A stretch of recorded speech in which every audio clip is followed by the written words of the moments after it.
中华关怀文教基金会长期以来伫咧推动台语，已经是连续10多年举办台语趣味文化营活动。今年同款也有，透过活动要互囡仔欢喜学台语，自然讲台语。囡仔唱歌跳舞，阁有小小导览馆的训练。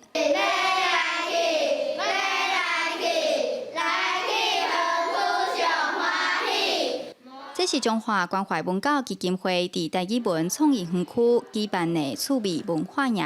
今年活动是以交通工具做主题，分做铁马队、公车队，阁有牛车队等等，加强6个队伍，然后互小朋友用台语唱歌跳舞，也阁有结合生活话题的戏曲表演。我洗做真古水，食起来酸酸甜甜，真好食哦，真好食哦。食到毒品。 有当阵啊会，互你一直想要放尿，还是一直想要困，还是一直想要跳。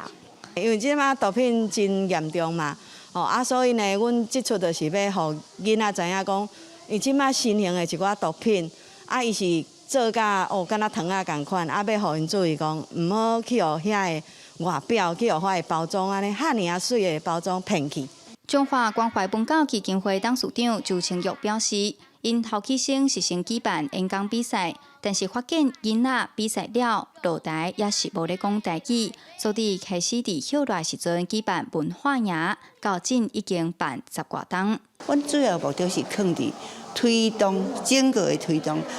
做真诶，毋是干那要做好，我就有办活动。办活动是趣味尔，但是要紧是我要达到讲真正互囡仔会晓听，会晓讲。3天的文化营活动，囡仔读册本、学搬戏、唱歌跳舞、念歌诗，最后阁会上台表演，增加囡仔的成就感，互小朋友轻松快乐开喙讲台语。记者杨淑晴综合报道。